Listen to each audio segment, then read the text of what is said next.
Welcome to the Get Out of the Funk Happy Hour. If you missed it, I just wanted to give you a brief overview about what we talked about. So hopefully you can take away some of these nuggets and start implementing it in your life right now. So this is for you if you want to connect with like-minded badasses, you're not all afraid of a little bit of woo-woo and self-reflection. At some point in quarantine, you had an identity crisis, didn't know if you were 6 or if you were 30 years old. And you have some habits that, maybe you're proud of, but there might be some that you're looking to change. You definitely appreciate checking in with yourself every once in a while, and maybe work has owned your life, or something else has owned your life, and you sort of want to break that cycle and see how you can take back some of your own time and control. And finally, hopefully you won't get angry at me sharing a lot of value for 5 minutes of your time with some Nicole Bedoya fitness news.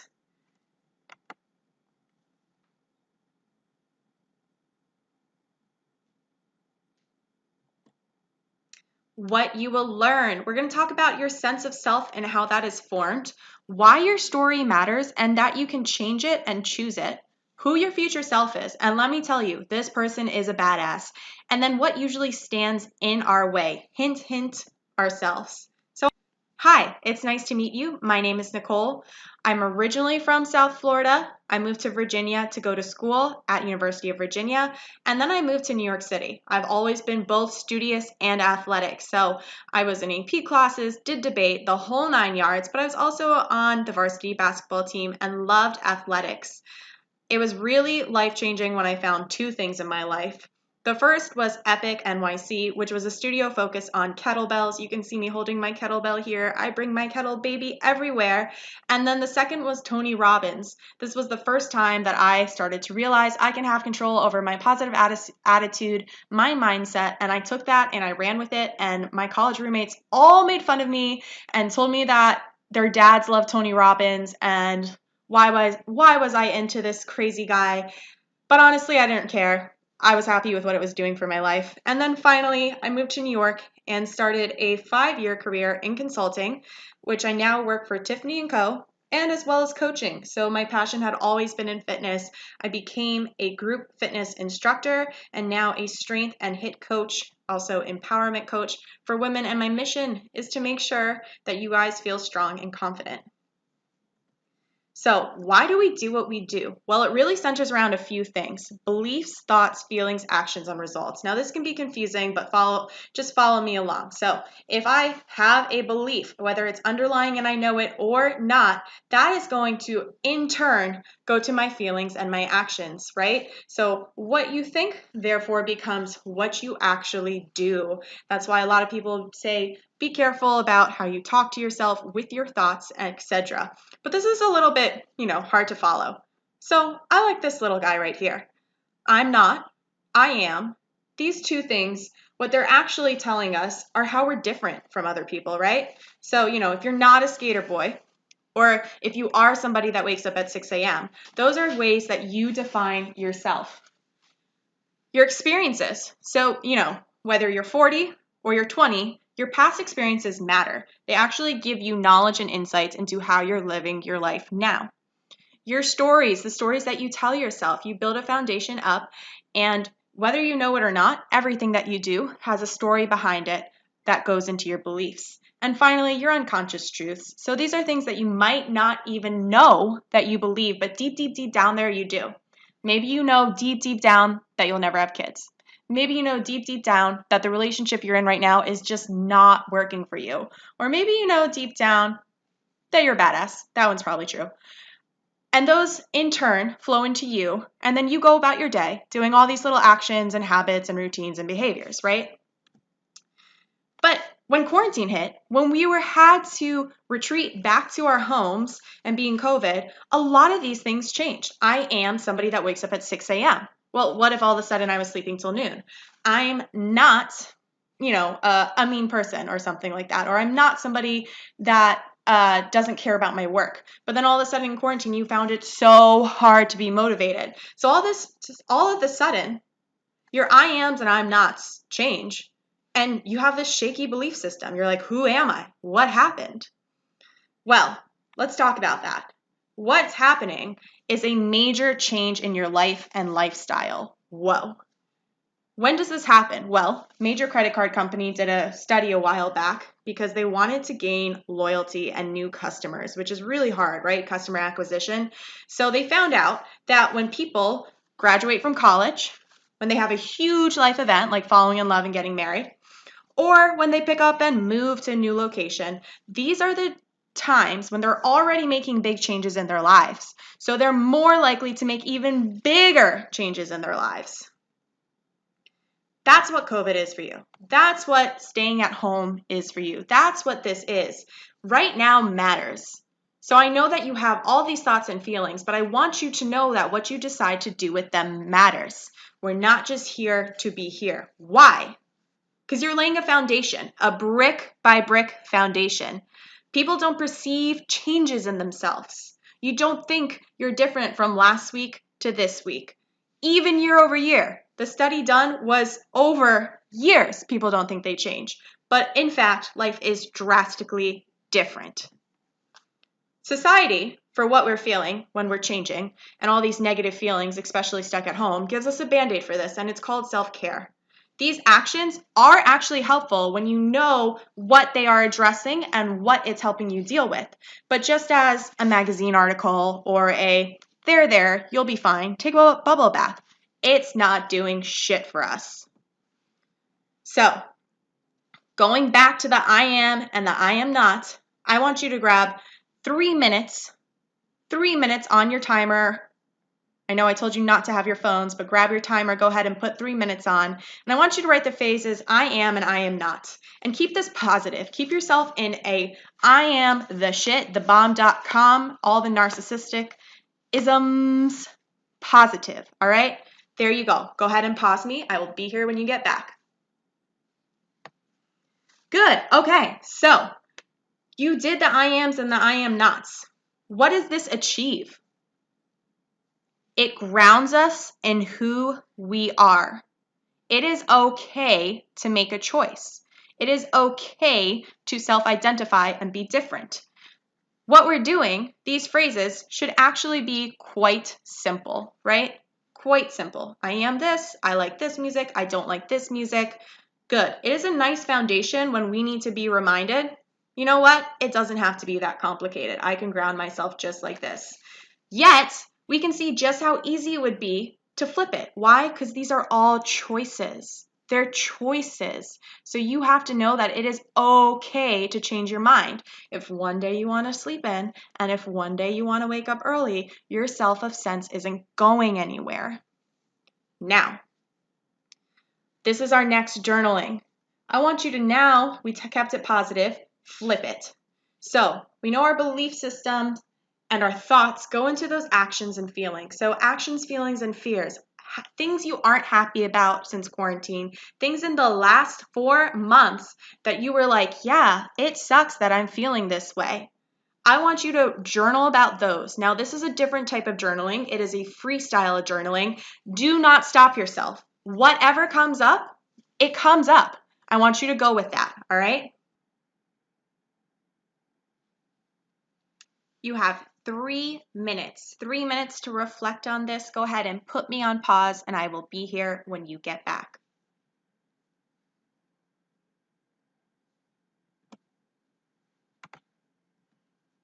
Welcome back, my friends. Okay, we're not done with the journaling just yet. In fact, we are just getting started. I need you to stick with me because this is the most important part. What we're doing right now is an exercise you can repeat time and time again in your life. And if you just allow yourself to go along with it, it is going to transform your life before your eyes. So what is the story? Everything that you wrote in the last 3 minutes, your feelings, your fears, the actions that you might not be too proud of, those things have stories behind themselves that we tell ourselves. So if I said, you know what, I'm afraid of doing this webinar, or I am afraid of launching Hit Strength, what would that mean for me? It means the story I'm telling myself is that, you know what, I might fail. Maybe nobody signs up. Maybe I'm not good enough to be a coach. All of those things are ways that doubt creeps in, imposter syndrome creeps in. It is a story that I'm telling myself that, you know what, maybe I just wasn't built for this. What we're going to do in the next 6 minutes is rewrite those stories. So I want you to write your old story, your fear story. You're literally going to draw a line straight down a fresh piece of paper. The left side's going to say old fear story, and the right side's going to say new story. And then you're going to go ahead and write your fear story, and then on the opposite side, you're going to take your time and you're going to write your new story. Now, if you're doing this as a rewatch, then you're actually able to go ahead and take as much time as you need on this, and I encourage you to do that. Set the mood, play some music, and get after it. All right? I will see you back here in 6 to 10 minutes. Welcome back, and welcome to my favorite and final journal prompt. This one, y'all, is called Meeting Your Future Self. And guess what? She's freaking awesome and she has your back. She, he, however you identify, all the pronouns. Did not mean to be exclusive there. Listen up. This next 6 to 10 minutes, you're going to go ahead and journal about your future self. Who is she? What is she proud of? What is she looking out to make sure you do, that you don't? Now, your future self knows no limits. She's a complete badass. But get this, she's you in 5 minutes from now. So in 5 minutes, I'm going to be pretty dang proud that I put this on pause and I don't let anything else distract me and I actually do the journaling. In 3 hours from now, I'm going to be proud that I cooked a good dinner and I went to bed on time and called my parents. In 2 months from now, I'm going to be proud that I enrolled in the course, that I showed up for the first week of grad school, whatever it is for you. And a year or 2 from now, she's still going to be proud of you. In fact, she's going to be thanking you because you are now her. So I want you to take that time to write down what this person's going to do for you.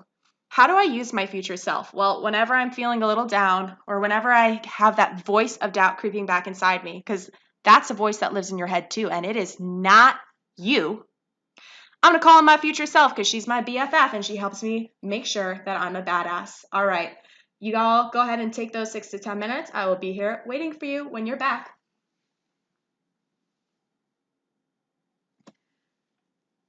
All right, welcome back. Now, I want you to go ahead and pause this again and take a minute energy shift. You're just going to put on some music, dance around. This is a physical shift in energy. We're going back to presentation mode. So once you're done, settle back into your seat and press that play button. Okay, cool. So you've got your future badass self. You know exactly what's bothering you, but guess what? You're like, Nicole, it still sucks. It's still really hard. I still have days where I feel completely alone. I don't even know what is going on in my head. What's happening? I hear you. I feel you.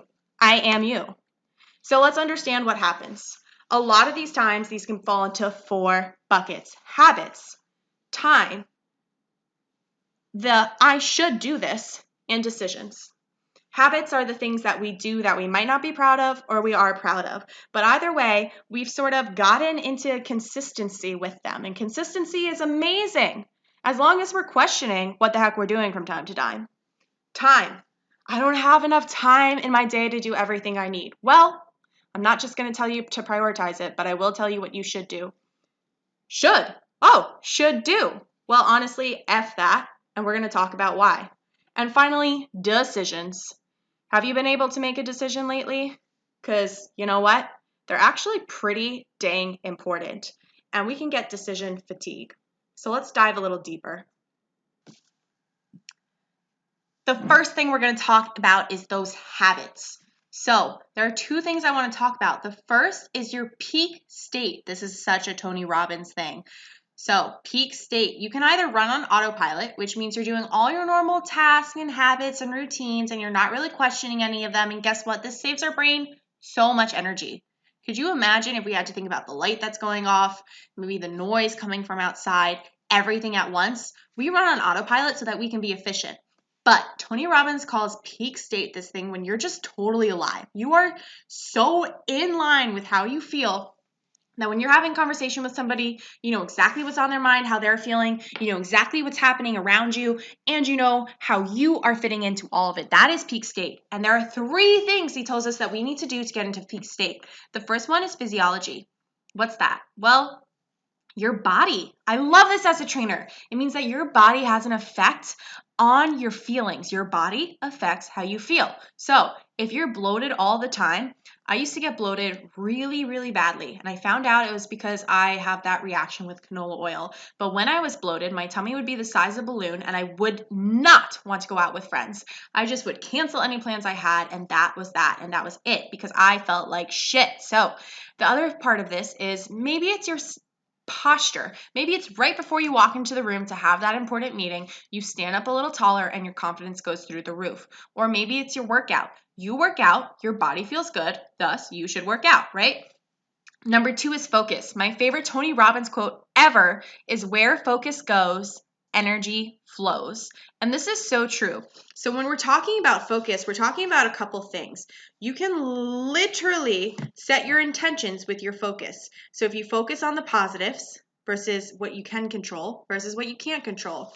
So if I say, why do bad things happen to me? Why do bad things happen to me? Suddenly, I'm focusing on me as the victim. I'm focusing on everything that could go wrong. I'm focusing on placing blame. Versus if I say, what can I do to better my situation?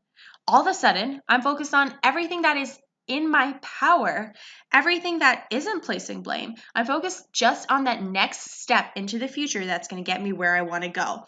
So, focus is actually defining your power versus powerless. Power, powerless. Number 3 is language. So this final part of peak state is how you talk to yourself. This isn't a quote, but I always say it. How you talk to yourself matters, okay? So basically the whole concept is how you talk to yourself defines how you operate in the world. So if I'm about to walk into a room to dance in a bra and I say, my God, I've gotten so fat in quarantine, I look hideous, I should be ashamed, and everybody's going to be thinking about it. That's going to put me in a totally different state for that dance class than if I said, I look fucking badass, my moves are amazing, I'm about to pop this shit off in here. You walk into the room, nobody notices, nobody really cares either way, but your experience is totally different. And that is how language affects how we feel and thus how we act in the world. The second part is these rocks. Your major rocks are sleep, nutrition, workouts, environment. So your environment might be where you live, relationships, and self-development. So let's talk about them. For me, my biggest rock is sleep. If I don't get sleep, I'm a nasty woman, and not in the good way, right? Like I am just not pleasant to be around. Nutrition can be a rock for you. Workouts could be a rock for you. Environment. So I was living in my studio apartment. It was really only a place to sleep. I had never spent much time in it because I was always on the go in New York City. And so I hadn't set it up in order to be a place to work and to live. So I had to change my environment in quarantine to allow myself that happiness and grace to be able to work with a clear head. Relationships. If this is wrong, it's just wrong and you will know. I had been previously in a really bad relationship. It wasn't until I got out of it that I was able to actually have the habits that I wanted into place, right? And then self-development. So self-development is huge. It is at the top of Maslow's hierarchy of needs. Self-actualization. Now, if you haven't focused much on inspiring yourself during quarantine, you're probably going to be feeling pretty much like you're dead stop and not progressing, right? And that comes from the feeling of, have you watched an inspirational YouTube video? Have you looked up any of your problems online? Have you enrolled in a course that's going to develop your skills? Self-development is vital, vital for you. So these are our rocks. And if any one of them is a little bit too out of place, your major rocks, then all your habits are probably not going to fall into line either. Number 2. Next up, we're talking about time, right? And so when we talk about time, you might just think I'm going to go for prioritizing. Nah, not this time. This is not your basic time speech. Prioritizing doesn't create more time. It just doesn't. Poof, more time? Nope, doesn't happen. So we're going to focus on the focus funnel. Think of this as a funnel. You put the task in at the top, and then it goes through these steps throughout the funnel. Its purpose is You spend time on things today so that you have more time tomorrow. That's its magic. Now, this is a business thing, right? It is actually meant for individuals and companies that run businesses, but I love using it for the individual. So let's put our tasks in. Can you eliminate the task is the first question. Can I just get rid of it? Do I have to shower? Yep, I guess I have to shower. Do I have to do laundry? Yep, I guess I have to do laundry. Can't eliminate it. Do I have to, I don't know, take the dog on a walk? I guess not, right? Maybe? I don't know. Let's move it down the funnel. Automate. Can I automate it? Can I automate laundry? Yeah, I can send it out to get done in New York City. Thank God, because I hate it. Great. Okay. Automate it. No big deal. Can you delegate it? Can somebody do it equally as good or better than you? And if you say the answer no, is no, then I want you to back your ego up because I'm pretty sure you can find some tasks that somebody can do equally as good or better than you. We are all humans. We are all capable of it, right? So delegate the shit out of it. And finally, me. If it comes down, if the task comes all the way down this funnel, then you're going to want to say, wow, maybe I really do just need to concentrate on it if it's important. This is kind of where priority comes into play. Like if you got to get it done now, 2 hours of focus energy on any task is the difference between blowing your brains out and being completely filled with anxiety versus feeling good about where you stand with that task versus procrastinate. I love this because I'm such a procrastinator, but this is called procrastinate on purpose, which just means that that task comes all the way back up to the top and it goes through the funnel again when you have time for it because it might not be the most important. Now the shoulds. Oh, the shoulds. I can tell you that you've probably been doing a million things that you should be doing in quarantine or you feel like you should be doing. You probably have been doing it your whole life. I feel like I should get a good job. I should do this. I should travel more because all my friends are having their eat, pray, love journey. I should be the best at this. I mean, I've been doing it for so long. I should probably not sit on Netflix. You get the idea, right? But guess what?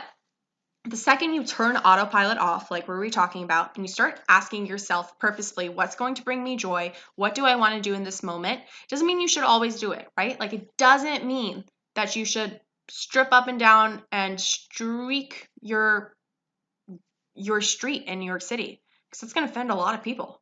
But it probably does mean that like in the morning when you wake up, if you're feeling mediocre and you're on autopilot and you're about to just go through your routine, for example, I had the song by Kesha stuck in my head today. Well, I probably should check my emails, but instead, I'm just going to dance. I'm going to dance to that Kesha song, and I did it for 2 minutes, and it felt so good. So ask yourself, in a Marie Kondo way, what sparks joy? And the more you eliminate should, and the more you do what you can for some of those menial tasks that don't really matter, the happier you'll be.